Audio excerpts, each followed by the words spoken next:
San Francisco look at the Cowboys. Learn from what happened to Dallas. Brock Purdy gets the big bucks. Are you kidding me? All that guaranteed money, $53 million a year. Was he worth it? Well, today I'm going to break down why I think Brock Purdy got the money, and I think it was in large part this game. And there's an asterisk to this game that we'll get to at the end. One thing about Purdy, even though he's not the biggest guy, mechanically, he is really good, okay? Footwork here is just very subtle, not jumpy whatsoever. Plant, get that football out, and over those outstretched arms, he hits Kittle on the little play action throw right there. Man, that's just really good stuff. You get a little rollout here to the wide side of the field, and guess what? Brock Purdy puts it right where Ricky Pearsall could grab it, okay?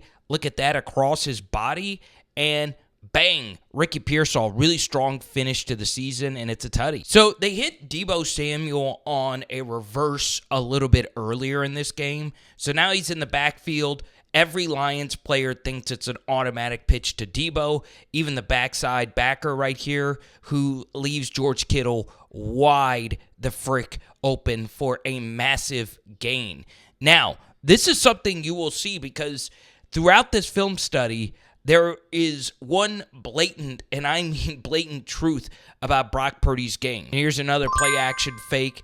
Heavy run action right here. But, man, this is just such sexy stuff. Kyle Juszczyk, the best fullback in the NFL, fakes like he's going right, but it's actually a leak throw to the left, okay? Juszczyk, really good job getting underneath that end right there. And, bang, look at I'm coughing. He's so wide open. Look at all this space for Juszczyk to work, and he can't make Kirby Joseph. Well, actually, he does. He does score there. And honestly, so much of the 49ers' success was just these small little stop routes, okay? As you can see, Brock Purdy started this game all 7 of 7, now 8 for 8. Easy pitch-and-catch completion right there to Jauan Jennings. Once again, Brock Purdy had not missed a pass up to this point of the game. You get a man coverage indicator. So this is very easy for Brock to read out, all right? More than likely, it's man-to-man on this side with these three going up against these three, and they're all close to the line of scrimmage. So you have to like that one of these guys is eventually going to be open. Now, with the single high safety, he knows that this deep over is probably going to draw the safety over here. So the go ball to Ricky Pearsall should be open. Now, the only thing you need here is good protection, and you'll see that the defenders run into each other from that trips bunch alignment. So Brock Purdy sees it. Ricky Pearsall is wide open, and as you can see, this ball is a wobbler, and that's part of it with a guy like Purdy. He doesn't have the absolute biggest cannon, kind of a labored throw. You can make a case that it could have been out a little bit earlier and that this should be a touchdown.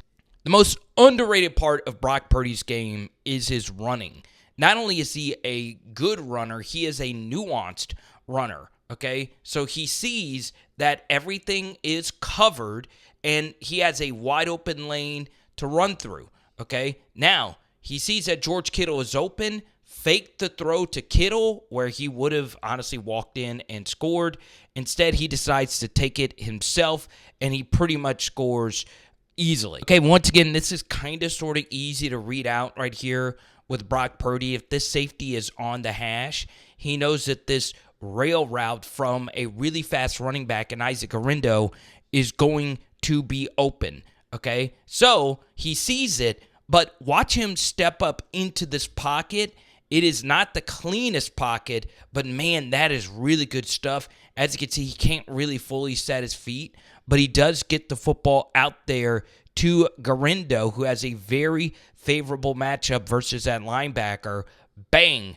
That is really, really sexy stuff right there from Brock Purdy. All right, so Brock Purdy from the opposite hash throws this really good cross-field ball right here to Jauan Jennings, and look at when he's actually ripping it. Jennings hasn't come out of this break yet. That's really good anticipation, throwing this football right on the numbers.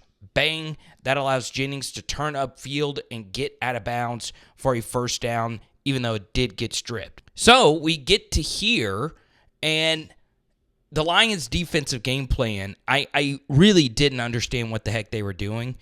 They're committing so many guys to the box to the third-string running back, okay? That doesn't make a whole lot of sense.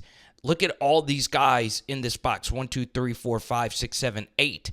All right, so that's 3 guys to defend these 2 deep routes, and basically this is what most would call Yankee, right? It's a deep post with a deep over from the opposite side, and this honestly is very easy to read out. So play action fake.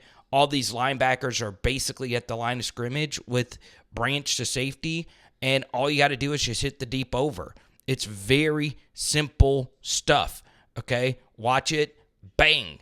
Right between the numbers. Look at all of this space to operate here for Ricky Pearsall, okay? Okay, once again, long outside zone play action fake. This is just vintage Shanahan McVay stuff, right? You have right here in the flat, Mr. George Kittle, okay? Look at all the space. I mean, I just want you to answer this question.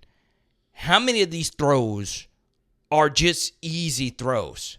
A lot of them are, okay? Now, that's holding right there. I have no idea how they didn't call that, but it is what it is. All right, remember that deep concept with Ricky Pearsall? Guess what?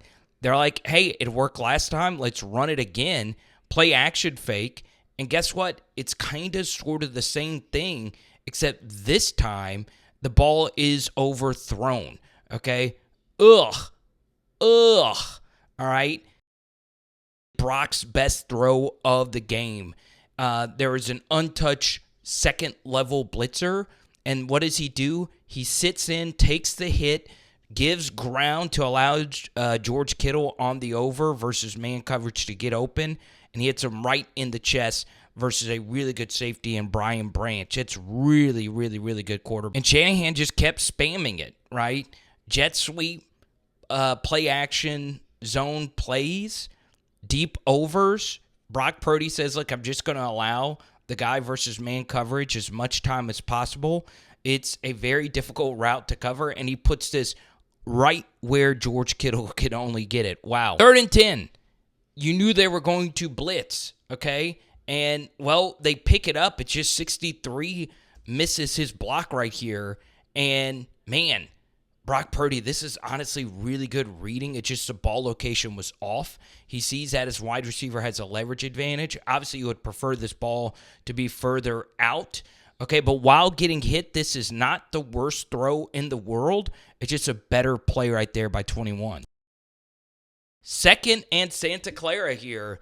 Look at when Brock Purdy decides to rip this football, okay? This is absolutely ridiculous quarterback play, all right? The protection is fine, and he is throwing this ball now. Look at where Ricky Pearsall is, okay? This is a younger receiver who he probably doesn't have as much chemistry with. Man, that is freaking dunkulous stuff. And look at where the ball is located. Whew. Y'all, that is elite QB play. Look at this. Look at this. I mean, this is where the Lions' defense towards the end of the year was just so bad.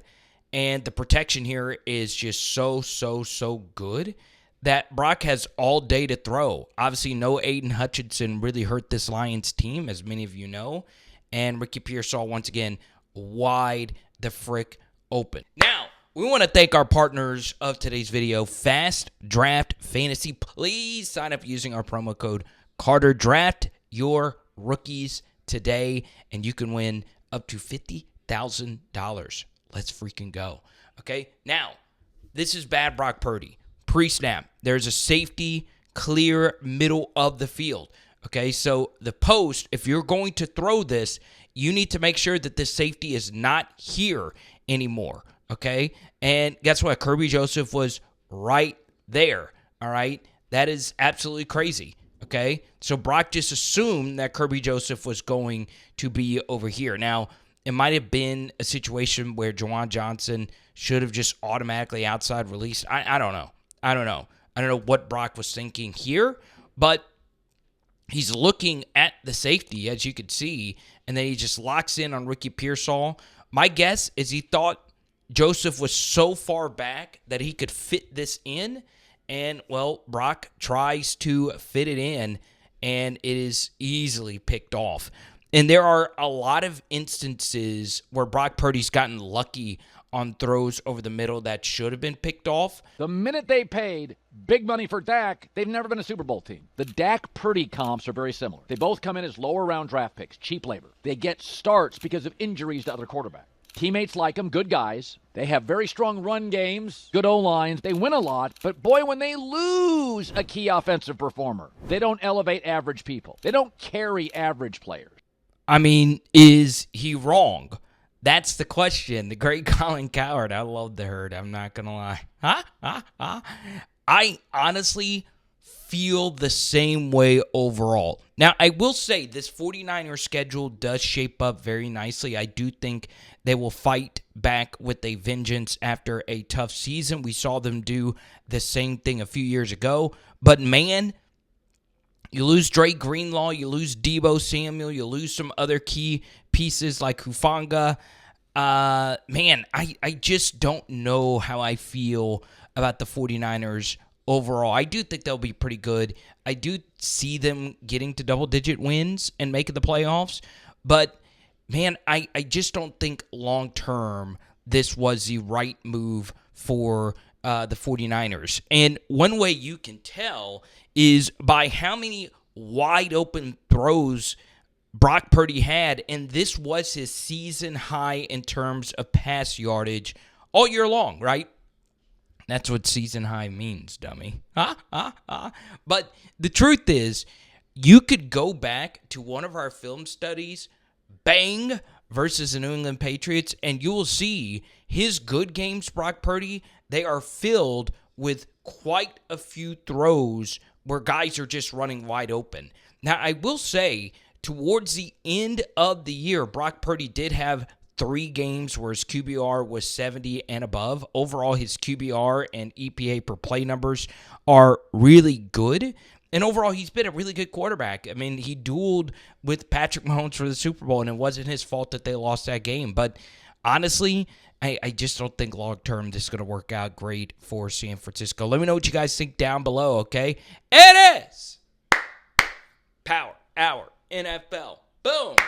Now, Brock couldn't he couldn't finish this game because he got knocked out because, the Lions actually decided to disguise their pressure. But still, floating in your face is that Patriots film study. Watch it and tell me what you think. Let's go. Tonight, we're doing steaks.